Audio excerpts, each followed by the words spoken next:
৩৫ জুলাই রবিবার। এদিন খুনি হাসিনার গুন্ডা বাহিনী, ছাত্রলীগ, যুবলীগ তাদের নড়বড়ে ক্ষমতার মসনদ টিকিয়ে রাখতে মরণ কামড় দেওয়ার সিদ্ধান্ত নিয়ে মাঠে নামে।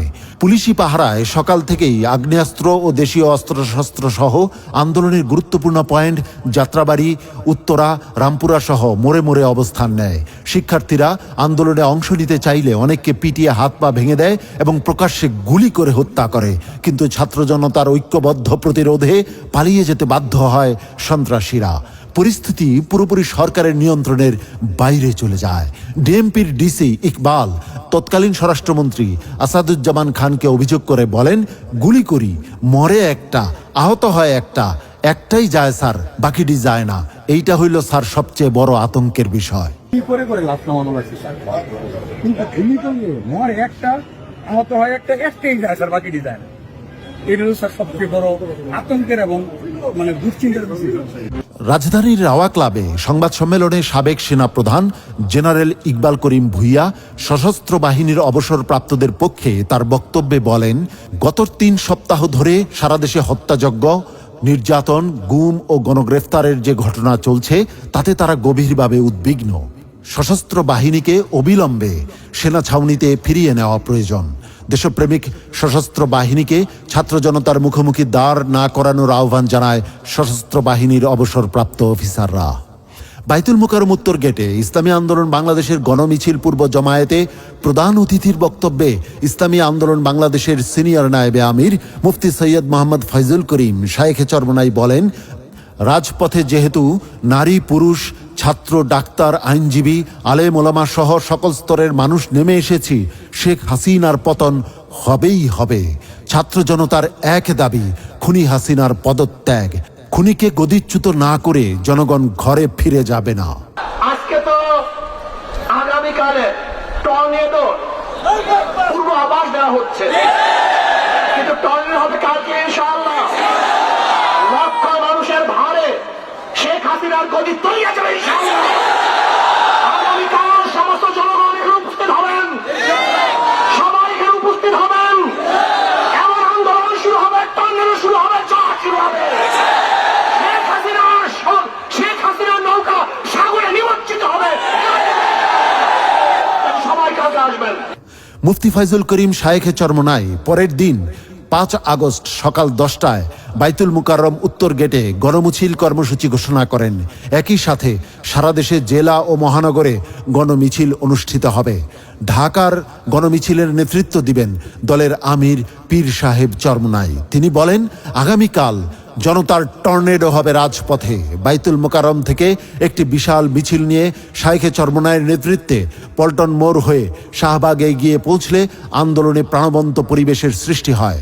জাতির ক্রান্তি লগ্নে শিক্ষার্থীদের এক দফা আন্দোলনে ইসলামী আন্দোলন বাংলাদেশের সরাসরি অংশগ্রহণ এবং শায়েখে চরমনাইকে কাছে পেয়ে আবেগ আপ্লুত হয়ে সাক্ষাৎ করতে ছুটে আসেন আন্দোলনরত শিক্ষার্থী ও সমন্বয়করা। ছাত্র জনতা ইসলামী আন্দোলনের মিছিলকে অভিনন্দন জানায় এবং বৈষম্য বিরোধী ছাত্র আন্দোলনের পক্ষ থেকে শায়েখে চরমনাইকে ফুল দিয়ে শুভেচ্ছা জানানো হয়। শাহবাগ চত্বরে জনতার উদ্দেশ্যে দেওয়া বক্তৃতায় শায়েখে চরমনাই বলেন, আন্দোলন এখন আর ছাত্রদের আন্দোলনের মধ্যে সীমাবদ্ধ নেই। এই আন্দোলন সকল শ্রেণী পেশা ও সাধারণ মানুষের গণ আন্দোলনে পরিণত হয়েছে।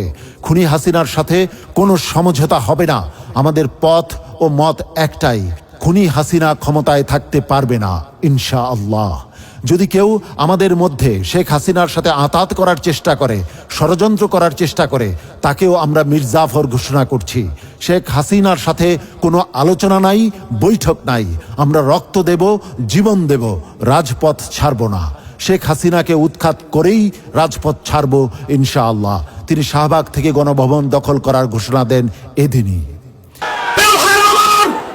খুনি হাসিনার সাথে কোন সমঝোতা নাই, কোন বৈঠক নাই, শুধু পথ এবং মত একটাই, ওই বিদায় ব্যতীত রাজপথ ছাড়বো না। আমরা যাবো ইনশাআল্লাহ। ভাই আমার, শেখ হাসিনা আমাদের রক্ত নিয়েছে, আমাদের জীবন নিয়ে সিনেমা খেলছে। আমি প্রশাসনের ভাই থেকে বলতে চাই, আমি আর্মি থেকে বলতে চাই, পুলিশ থেকে বলতে চাই, জনগণের টাকায় বুলেট যেন জনগণের বুকে বিদ্ধ না হয়। আপনারা জনগণের পাশে থাকবেন। ইসলামী আন্দোলন বাংলাদেশ পীর সাহেব চরমনাই প্রথম থেকে ছিল, আছে, থাকবে ইনশাআল্লাহ। যতদিন পর্যন্ত শেখ হাসিনার পদত্যাগ না হবে ততদিন পর্যন্ত রাজপথ ছাড়বে ইনশাআল্লাহ। যদি কেউ আমাদের মধ্যে শেখ হাসিনার সাথে হাতাহাত করার প্ল্যান করে, ষড়যন্ত্র করে, তাহলে আমরা তাদেরকে মির্জাফর হিসাবে ঘোষণা করছি। শেখ হাসিনার সাথে কোনো বৈঠক নেই, কোনো আলোচনা নেই, শুধু দাবি একটা, দাওয়া একটা, ওই গণভবন দখল করতে হবে। জনগণের গণভবন জনগণের কাছে ফিরিয়ে দিতে হবে ইনশাআল্লাহ। শাহবাগ থেকে এসে পল্টন মোড়ে শাইখে চরমনাই বলেন, আন্দোলন চলছে, চলবে ইনশাআল্লাহ। আমরা থেমে যাব না, নিস্তব্ধ হব না, খুনি হাসিনার পতন না হওয়া পর্যন্ত ঘরে ফেরব না ইনশাআল্লাহ। আমরা জ্বলবো, জ্বলছি, জ্বলতে থাকবো। আগামীকাল পীর সাহেব চরমনাই হুজুরের নেতৃত্বে গণমিছিল সফল করব ইনশাআল্লাহ। এই আন্দোলন চলছে, চলবে ইনশাআল্লাহ। আমরা থেমে যাব না, আমরা ভেঙে পড়ব না, আমরা নিস্তব্ধ হব না। আমরা চলবো, জ্বলতেছি, চলতে থাকবো যতক্ষণ পর্যন্ত শেখ হাসিনার পতন না ঘটাবো, ততদিন পর্যন্ত রাজপথ ছাড়বে ইনশাআল্লাহ। স্বৈরাচার পতনের এক দফা আন্দোলনের সাথে পীর সাহেব চরমনাইয়ের শক্ত অবস্থান থাকায় খুনি হাসিনার গুন্ডা বাহিনী দিশেহারা হয়ে পড়ে।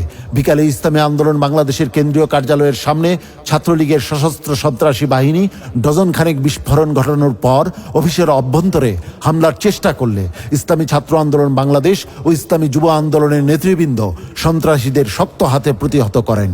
4 আগস্ট পুলিশ সহ সরকারি বিভিন্ন বাহিনীর গুলিতে বিপুল সংখ্যক ছাত্র জনতার মৃত্যু হলে বৈষম্য বিরোধী ছাত্র আন্দোলন লং মার্চের দিনক্ষণ পরিবর্তন করেন। 6 আগস্টের পরিবর্তে 5 আগস্ট হাসিনা পতনের চূড়ান্ত ডাক দিয়ে শিক্ষার্থীরা বলেন, পরশু নয়, কালকেই লং মার্চ টু ঢাকা। অর্থাৎ আগামীকাল 5ই আগস্ট সারা দেশের মুক্তিকামী জনতাকে ঢাকার উদ্দেশ্যে রওনা হওয়ার জন্য আমরা আহ্বান জানাচ্ছি। যারা পারবেন, যাদের পক্ষে সম্ভব হবে, আজ রাতেই আপনারা ঢাকার উদ্দেশ্যে রওনা হয়ে যান। আমরা আগামীকাল সারা দেশের মুক্তিকামী জনতাকে ঢাকায় আসার আহ্বান জানাচ্ছি। রাতে ইসলামী আন্দোলন বাংলাদেশের সারা দেশের কর্মসূচি স্থগিত করে শিক্ষার্থীদের কর্মসূচিকে জনতার আন্দোলনে রূপান্তর করতে এক দফা এক দাবি কর্মসূচি মার্চ টু ঢাকা বাস্তবায়নের লক্ষ্যে সারা দেশের জনশক্তিকে ঢাকা অভিমুখে আসার নির্দেশনা দেওয়া হয়। এতে করে ছাত্র জনতার আন্দোলন চূড়ান্ত পরিণতির দ্বার প্রান্তে উপনীত হয়। সরকারের পদত্যাগের এক দফা দাবিতে শিক্ষার্থীদের ডাকা সর্বাত্মক অসহযোগ কর্মসূচির প্রথম দিনে সারা দেশে 18 জেলায় ব্যাপক সংঘাতে প্রাণ হারায় 114 জন। এদিন বিভিন্ন জেলায় ইসলামী আন্দোলন বাংলাদেশের 3 শতাধিক নেতাকর্মী গুরুতর আহত হন এবং শাহাদত বরণ করেন 5 জনের অধিক নেতাকর্মী। শাহবাগে আন্দোলনরত অবস্থায় সহযোদ্ধা গুলিবিদ্ধ হওয়ার সংবাদে বাংলা মোটর মোড়ে পৌঁছলে হাতে ঘাড়ে গুলিবিদ্ধ হয়ে মারাত্মকভাবে আহত হন ইসলামী ছাত্র আন্দোলন বাংলাদেশের ঢাকা পলিটেকনিক ইনস্টিটিউটের সাবেক সভাপতি মোহাম্মদ আবু বকর।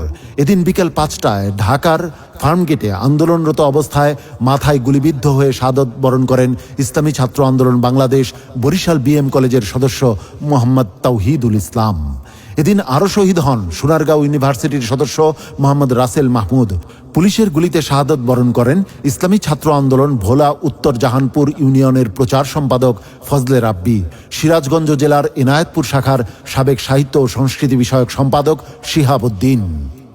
নারায়ণগঞ্জ জেলার সহ সভাপতি নেতাকর্মীদের নিয়ে শাহবাগের উদ্দেশ্যে আসার পথে ডেমরা স্টাফ কোয়ার্টারে ছাত্রলীগের সন্ত্রাসীরা বেধড়ক পিটিয়ে তার হাত ভেঙে দেয়। তার সাথে থাকা প্রায় 10 জন কর্মী আহত হলে জরুরিভাবে হাসপাতালে ভর্তি করা হয়।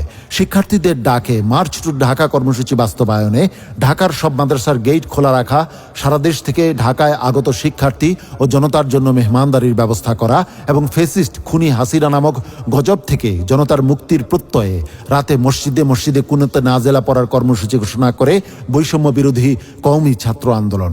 একই দিনে নেতৃবৃন্দ যাত্রাবাড়িতে খুনি হাসিনার বিরুদ্ধে প্রতিবাদী গ্রাফিতি অঙ্কন করেন।